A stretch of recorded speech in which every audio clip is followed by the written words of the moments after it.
Alhamdulillahi Rabbil Alamin.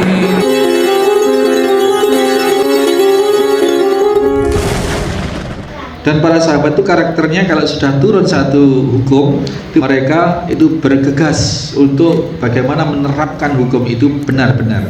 Ketika turun ayat sedekah, maka dalam rangka agar bisa bersedekah, dia ke pasar-pasar untuk menjadi kuli panggul. Muhamilu ala duhuri ma'ala duhurina. Jadikan barang-barang itu diletakkan di punggung kami.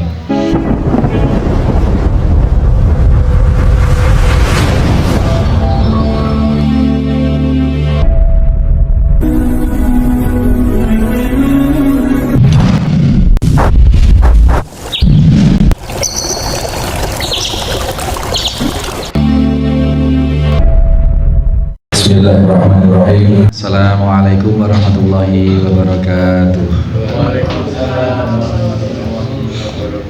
Innal hamdalillah nahmaduhu wa nasta'inuhu wa nastaghfiruh wa na'udzu billahi min shururi anfusina wa min sayyiati a'malina. May yahdihillahu fala mudhillalah wa may yudlil fala hadiyalah. Asyhadu an la ilaha illallah wahdahu la syarikalah. Asyhadu anna Muhammadan abduhu wa rasuluhu wa ba'd. Hadirin hadirat, bapak-bapak, ibu-ibu, anak-anak sekalian yang di Aula Yatim Center Al-Firas Situbondo maupun yang berada dimanapun yang saat ini menyimak kajian ini, rahimani wa rahimakumullah. Alhamdulillah kita ada di hadis-hadis penghujung babu fil mujahadah. Masih ada sekitar 2 hadis yang masih akan kita bahas di dalam bab mujahadah ini, dan kita mendapatkan pelajaran sangat besar di mana kita bertemu dengan babu fil mujahadah, karena di situ ketakwaan kita dinyawai oleh satu daya juang yang tidak menyisakan kemampuan, kesanggupan apapun. Hingga ketaatan kita yang kita upayakan, ibadah kita, amalia-amalah kita optimalkan sedemikian rupa, tidak hanya bersemangat tetapi juga kesediaan berkorban. Waalaikumsalam warahmatullahi wabarakatuh. Dengan Ibu? Alhamdulillah.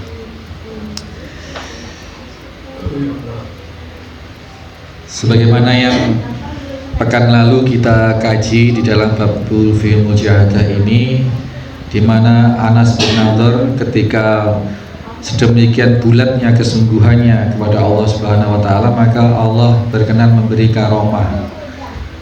karomah untuk bisa mencium baunya surga. Ini secara fisik betul-betul tercium, Pak, dari arah Bukit Uhud, di mana Uhud kala itu dikuasai oleh kaum musyrikin, pasukan yang siap melibas siapapun yang mendekat.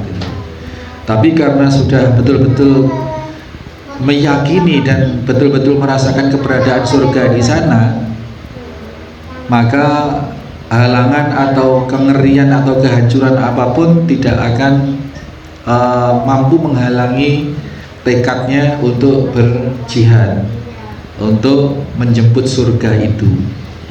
Mari kita terjemahkan dalam kehidupan kita sehari-hari, dikala mencari nafkah itu adalah bentuk jihad, dan di situ kita bisa melihat ujung dari jihad itu adalah surga, maka apapun dilaksanakan, dilakukan tanpa pantang menyerah, yakni mencari nafkah untuk keluarga. Demikian juga dengan thalabul ilm, meskipun dingin-dingin jauh-jauh, tapi karena benar-benar sudah masuk informasi hidayah itu ke dalam hati, dan Allah beri taufik untuk diberikan kekuatan, kesanggupan, maka bisa melihat bahwa di balik atau di ujung perjuangan thalabul ilmi itu adalah adanya surga di sana. Maka jangankan hanya dinginnya air, hanya dinginnya hawa subuh gitu, apapun, tegaklah di jalan itu, banyak kempos dan lain sebagainya, pasti ditempuh, karena sudah melihat surga di ujung jalan itu.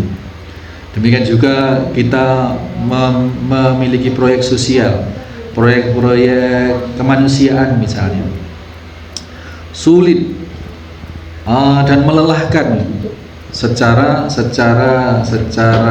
fisik, secara zahirnya seperti itu, sulit, melelahkan, angel begitu. Tapi karena terlihat surga atau faedah atau fadilah yang ada di ujung perjuangan itu adalah surga, janji Allah yang pasti itu, maka kesulitan apapun, juga rintangan apapun, kesusahan apapun, dicerca orang dan lain sebagainya, enteng saja di jalan, murah saja itu pengorbanan, nyawa itu murah banget. Digambarkan oleh Anas bin Nadir, tahu kalau dia merangsak ke depan sudah 99,99% pasti hancur karena posisinya sudah tidak menguntungkan. Tapi karena sudah mencium bau surga di ujung sana, ya jalan terus, jalan. Ini termasuk proyek-proyek pendidikan, termasuk apapun baik yang formal maupun yang tidak formal. Ketika betul-betul niat kita li'ila kalimatillah, maka mujahadah itu, kesungguhan itu betul-betul akan muncul. Nah, di antara kajian-kajian yang kita lakukan adalah kita mengurai berita-berita hukum-hukum Allah, termasuk janji-janji Allah, termasuk kabar gembira dari Allah, termasuk ancaman-ancaman Allah. Semua kita selami, kita kaji dalam rangka apa? Agar kita tahu peta. Kalau kita berjuang, fa imma ya'tiyanakum minni hudan faman tabi'a hudaya fala khaufun 'alaihim wa lahum yahzanun. Apabila kita memegang prinsip-prinsip sebagaimana yang Allah turunkan di dalam Al-Qur'an, maka kita dijamin tidak akan merasa sedih dan tidak akan merasa susah. Dan khaufun wa lahum yahzanun ini sifatnya adalah fi'il mudhari'. Fi'il mudhari' itu berlaku di saat itu dilakukan, bahkan sampai kapanpun itu akan berlaku. Sehingga konsep apabila mengikuti hudan, petunjuk Alkitab dari Allah Subhanahu wa taala itu, maka jaminan tidak ada khauf dan tidak ada kesedihan itu tidak hanya berlaku di dunia, tetapi berlaku sampai ke akhirat kelak. Ini jadi kita benar-benar meyakini itu, sehingga kita benar-benar bisa merasakan ada hidup setelah mati, dan kita bisa merasakan janji-janji Allah itu benar adanya, sehingga kebaikan-kebaikan yang kita hadapi, meskipun berat, meskipun penuh onak dan duri, meskipun penuh dengan beban mental, beban moral dan lain sebagainya, maka akan menimbulkan rasa enteng saja, karena kita melihat hasil yang akan diperoleh baik di dunia, terlebih lagi yang pasti itu di akhirat, akan sangat menggembirakan. Jadi kesusahan, kesulitan itu akan dilalui dengan senyum, seperti kemarin Sayyidah Asia yang sudah di ujung kematian, di ujung siksaan gitu, malah senyum-senyum disiksa malah senyum-senyum, dihadapkan dengan tungku perebusan, dengan apa itu perangkat sarana untuk membunuh dia, dihukum mati, malah senyum karena ternyata sudah oleh Allah diperlihatkan surga, dan telah dimatikan sebenarnya sebelum siksaan itu dilakukan oleh Fir'aun, sehingga tidak merasakan. Demikian juga Masitoh yang direbus di air mendidih hidup-hidup itu enteng saja, dan menghadapi rebusan air itu dengan senyum, karena sesaat lagi, sedetik lagi akan menggapai surga yang sudah diperlihatkan oleh Allah Subhanahu wa taala. Nah, mudah-mudahan kita benar-benar diberikan basyirah oleh Allah Subhanahu wa taala, sehingga bisa melihat kebenaran janji Allah itu nyata di depan mata, sehingga yang kita lakukan kebaikan-kebaikan itu akan menimbulkan rasa enteng, tidak eman, enteng, tidak abotan begitu. Amin Allahumma amin. Hadis berikutnya yakni yang ke As-sadisa asyara, hadis yang ke-16 di dalam bab mujahadah, atau hadis yang ke-110 dalam kitab Riyadhus Shalihin ini. An Abi Mas'ud Uqbah bin Amr. Ini ada Abi Mas'ud, tapi bukan Ibnu Mas'ud yang sepupu Nabi itu, bukan. Tetapi bukan Abdullah bin Mas'ud, tetapi ini adalah namanya Uqbah bin Amr. Ini jarang sekali disebut sahabat ini. An Abi Mas'ud Uqbah bin Amr wal Ansori al Badri radhiyallahu anhu. Al Ansori, dia orang termasuk sahabat dari kalangan Ansor, asli penduduk Madinah begitu. Terus gelar Al Badr ini ada dua pendapat ulama sekalian. Disifati Al Badri ini adalah dia termasuk veteran atau alumni perang Badar. Ini satu memaknai itu. Tetapi ada pendapat lain yang menyatakan bahwa Al Badri ini karena dia di Madinah itu memang tinggalnya di daerah di sekitar Badar atau bahkan di daerah Badar itu, sehingga penyebutannya ada Al Badri.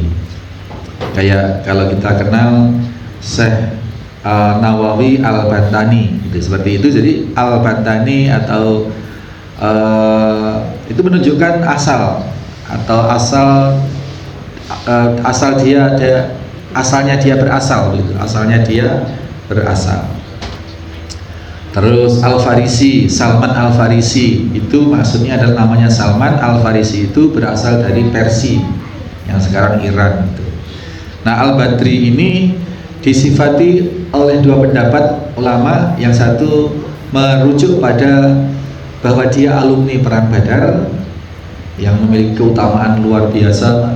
Perang Badar, alumni perang Badar itu diantara keistimewaannya adalah oleh Allah dibebaskan untuk berbuat apapun di dunia itu loh Pak. Tekaklah berbuat dosa itu dibolehkan oleh Allah, dan Allah sudah jamin ampunan itu, Masya Allah.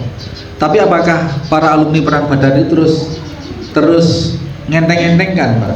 Karena sudah dijamin ampunan dan dibebaskan, kalian berbuat apapun dan Allah akan ampuni, apa terus kemudian berbuat yang tidak, yang tidak. Tambah hati-hati. Ini Ahlul Badr. Nah, kemudian pensifatan yang kedua tadi adalah merujuk dari asal dia, tempat tinggalnya di desa atau di sekitar kampung Badar sana, atau di kampung Badar itu sendiri. Jadi Badar itu nama tempat. Dikatakan perang Badar karena peperangan yang dipimpin oleh Sayyidina Hamzah, yang Rasul juga ada di dalamnya. Itu yang fenomenal itu 1000 lawan 300. Itu di daerah di sekitar di Badar, di daerah Badar, di luar kota Madinah. Ini namanya Uqbah bin Amr radhiyallahu anhu.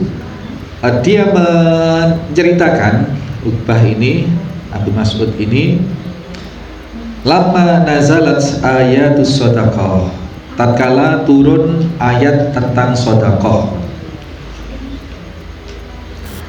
kunna nuhamilu ala zuhurina, maka sebagian dari kami para sahabat itu bekerja menjadi kuli panggul, memanggul barang-barang dalam rangka untuk memperoleh upah. Ya dalam rangka apa? Untuk bisa sodakoh gitu. Jadi untuk bisa, karena turun ayat sodakoh, perintah sodakoh yang dinyatakan di situ keutamaannya sangat besar dan bahkan ya sangat menggiurkan memang gitu. Dan para sahabat itu karakternya kalau sudah turun satu hukum itu mereka itu bergegas untuk bagaimana menerapkan hukum itu benar-benar.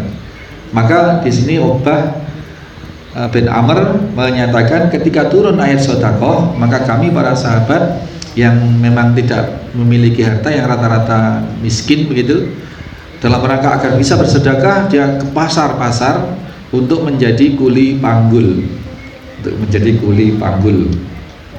muhamilu ala zuhuri ma'ala zuhurina, menjadikan barang-barang itu diletakkan di punggung kami. faja'a rajulun fatasaddaqa bi syai'in katsirin. Lalu dalam peristiwa itu ada beberapa peristiwa. Satu peristiwa ketika turun ayat tentang sedekah, respon para sahabat yang tidak berharta itu Pak, itu berupaya keras bersungguh-sungguh untuk bisa bersedekah dengan cara diantara digambarkan menjadi kuli panggul. Nah, juga ada sahabat yang sebelumnya sudah kaya. Responnya adalah fatasaddaqa bi syai'in katsirin. Ada yang datang kepada Nabi SAW dengan menyerahkan sesuatu yang sangat besar, yang sangat banyak. Faqalu, ini kemudian ada yang berkomentar melihat sahabat yang bersedekah dengan jumlah yang banyak itu. Ada yang di sebagian mereka, faqalu, mereka ini maksudnya adalah orang-orang munafik yang sukanya hanya komentar tetapi tidak berbuat. Faqalu mura'in, dikatakan atau dikomentari dengan itu mura'in, itu riya, mereka itu riya. Sedekah banyak dikomentari dengan riya. Wa ja'a rajulun akharu fatasaddaqa bi sya'in. Kemudian di saat yang lain ada sahabat yang lain datang dengan mensedekahkan hanya dengan satu sa'. Satu sa' itu bahan makanan yang ukurannya 3 atau 2 mud. 1 mud itu 1 caruan. 1 caruan itu 1 mud, 2 mud, 3 mud. Nah, 3 mud itu 1 sa'. 1 sa' itu kalau dalam ukuran zakat, sedekah, zakat fitrah itu satu nisab. Ya, kalau di Indonesia sering-sering dikonversi dengan beras 2,5 sampai 3 kilo. Itu. Ada sedekah, ada sahabat yang mampu sedekah dengan 1 sa'. Fatasaddaqa bi sya'in. Faqalu, mereka orang-orang munafik itu menyatakan innallaha la ghaniyun an sa'i hadza fanazalat. Maka innallaha la ghaniyun an sa'i. Mereka berkomentar, sesungguhnya Allah tidak butuh. Sesungguhnya Allah itu kaya dan tidak butuh dengan barang yang 1 sa'. Banyak dikomentari, dituduh riya, sedikit diejek. Allah nggak butuh, apa sedekah kayak gitu.